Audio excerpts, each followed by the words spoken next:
ಮೊದಲು ದೇವರಿಗೆ ನಮಸ್ಕಾರ ಮಾಡು.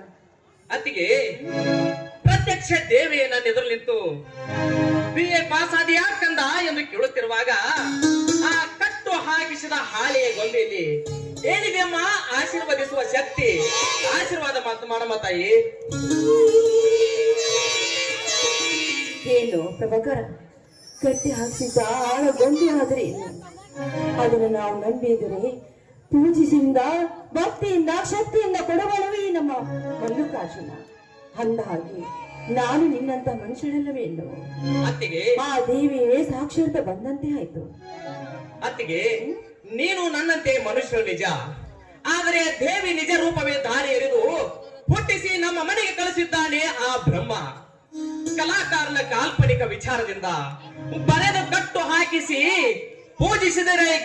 ಪೂಜಿಸಿ ಕೇಳಿದರೆ ಸಿಗಬಹುದೇ ವರ? ಅತ್ತಿಗೆ ಹೇಮರೆಡ್ಡಿ ಮಲ್ಲಮ್ಮಳು ನಿನ್ನಂತೆ ಹೆಣ್ಣಲ್ಲವೇ? ಎಷ್ಟೇ ಕಷ್ಟ ಬಂದರೂ ತನ್ನ ಮನೆ ಏಳಿಗಾಗಿ ಮಲ್ಲಿಕಾರ್ಜುನ ಪ್ರತ್ಯಕ್ಷ ಕಂಡು ವರ ಕೇಳಲ್ಲವೇ?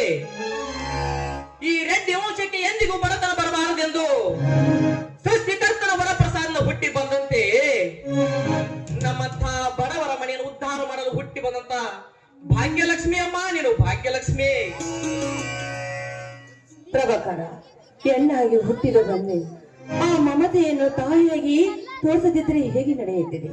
ಅಂದ ಹಾಗೆ ಎಂದೆಂದಿಗೂ ಮಮತೆಯಂತೆ ತಾಯಿಯಂತೆ ವರ್ತಿಸಿದರೆ ಅದು ಕಾರಣವೇನು?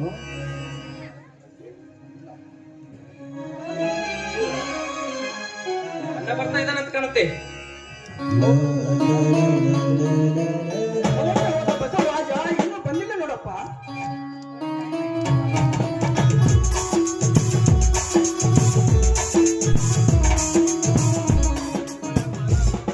ಅಣ್ಣ, ನನ್ನ BA ಪರೀಕ್ಷೆ ಪಾಸ್ ಆಯ್ತಣ್ಣ, ಆಶೀರ್ವದಿಸು.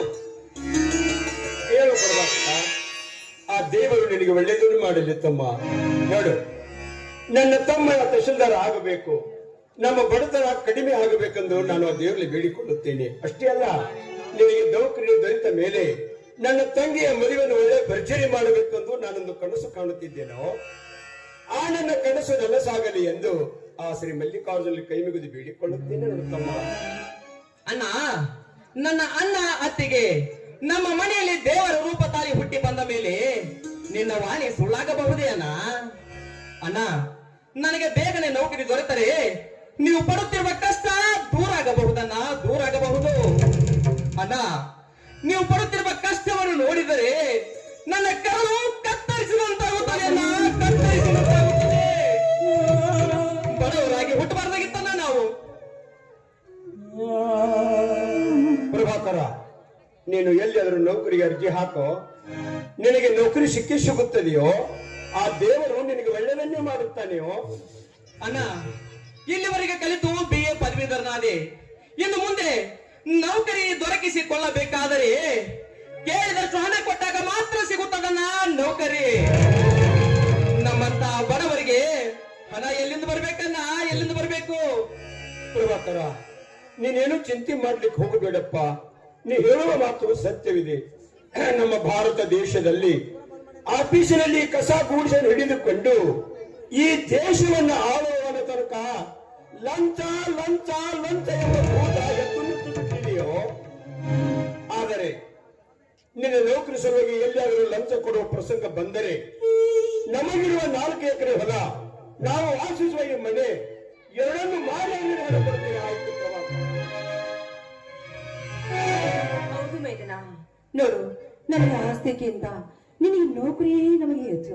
ಅದೇ ನಮಗೆ ಆಸ್ತಿ ಇದ್ದಂತೆ. ಅಣ್ಣ, ಅಣ್ಣ, ತಾಯಿ ಬೇರೆ ಆದರೂ ಒಂದೇ ತಂದೆ ರಕ್ತದಿಂದ ಹುಟ್ಟಿ ಬಂದ ನೀನು ನನ್ನ ಅಣ್ಣನಲ್ಲಣ್ಣ. ಅಣ್ಣ, ನನ್ನ ಪಾಲಿನ ದೇವರನ್ನ ನೀನು, ದೇವರು. ಮಾತಿನ ಹೊತ್ತು ಓದಿದೆ ಗೊತ್ತಾಗಲಿಲ್ಲ. ನಿಮಗಾಗಿ ನಾನು ಸಿಹಿ ಅಡಿಗೆ ಮಾಡಿದ್ದೇನೆ, ಬನ್ನಿ ನಿಮಗೆಲ್ಲರೂ ಊಟಕ್ಕೆ ಬಡಿಸುತ್ತೇನೆ. ಹೌದಾ? ಆಯ್ತು ಅತ್ತಿಗೆ.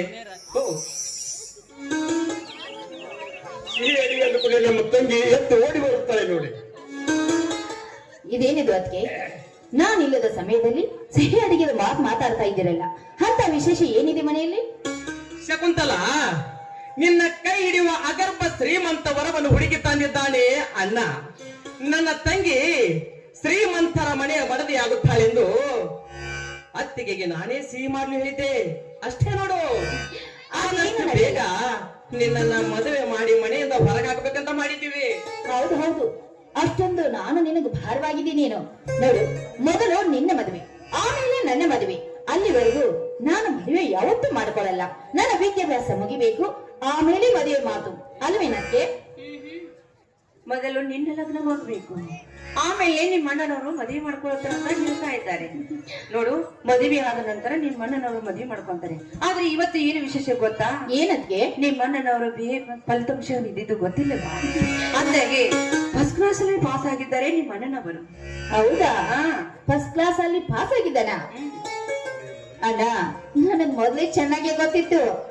ಶಕುಂತಲ, ನೀನು ಭವಿಷ್ಯ ನೋಡಿತೀಯೇನು? ತಲೆ ಹರಟೆ ನಿನಗೆ ಮೊದಲು ಗೊತ್ತಿತ್ತು. ನನಗ್ ಮೊದಲು ಚೆನ್ನಾಗಿ ಗೊತ್ತಿತ್ತು ನೀನು ಫಸ್ಟ್ ಕ್ಲಾಸ್ ಅಲ್ಲೇ ಪಾಸ್ ಆಗ್ತೀಯಾ ಅಂತ. ಸಾಕು, ಮಾತಿನ ಬರದಲ್ಲಿ ಈಗ ನಿಂತು ಬಿಡ್ತೀರಾ? ನಡ್ರಿ ಊಟ ಮಾಡಿದ್ರಿ.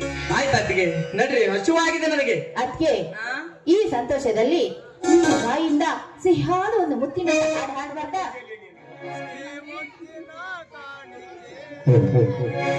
ಹಾಡು ಅದಕ್ಕೆ. ಒಂದು ಹಾಡನ್ನಾದ್ರೂ ಹಾಡಿದ್ರೆ ಕಿವಿಗೆ ಕೇಳೋಕಾದ್ರೂ ಇಂಪಾಗಿರುತ್ತೆ.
ಎಲ್ಲರೂ ಸೇರಿ ಊಟ ಮಾಡೋದಂತೆ ನೋಡಿ. ಇದೇನಕ್ಕೆ ಹೊಲಕ್ ಹೋಗ್ತೀನಿ ಅಂತೀರಾ, ಊಟ ಬಡಿಸ್ತೀನಿ ಅಂತೀರಾ, ಎಷ್ಟೊಂದು ಕೆಲಸ ಮಾಡ್ತೀರಾ ನೀವು? ಮಾಡ್ಬೇಕಮ್ಮ, ಮಾಡ್ಲಿಲ್ಲ ಅಂದ್ರೆ ಹೀಗೆ. ನಡೀರಿ, ಮೊದಲು ನೀವು ಹಾಕೊಂಡ್ರೆ ಬೇಡ ಅದಕ್ಕೆ ಹೊಸದಾಗಿ ಮದ್ವೆ ಆಗಿದ್ದೀರಾ, ಅಣ್ಣ ನೀನು ಸುಖವಾಗಿ ಸಂತೋಷವಾಗಿರಿ, ಊಟ ನಾನ್ ಬಡಿಸ್ತೀನಿ. ಹೌದಾ? ಆಯ್ತಮ್ಮ. ನಾನು ಹೇಳಿದ್ ನೆನ್ಪಿದೆ ತಾನೆ? ಹೊಲಕ್ ಹೋಗುದು ಆಮೇಲೆ, ಅದಕ್ಕೆ ಸ್ವಲ್ಪ ಮಾತಾಡು. ಎಷ್ಟು ಜಾಗ ಇರುತ್ತೆ ಇಲ್ಲಿ? ನಾನ್ ಊಟ ಬಡಿಸ್ತೀನಿ, ಆಯ್ತಾಯ್ತು. ನೀನ್ ಹೇಳಿದ್ ಮಾಡ್ಲೇಬೇಕು. ಏನ್ ಮಾಡ್ಬೇಕ್ರಿ? ಆಮೇಲೆ ಹೇಳ್ತೀನಿ. ಅಪ್ಪ, ಸಿಹಿಯಾದ ಅಡಿಗೆ ಸಿದ್ಧವಾಗಿದೆ, ರೆಡಿ ಅಪ್ಪ, ನಡಿ ನಾವು ಮೊದಲು ಊಟ ಮಾಡೋಣ.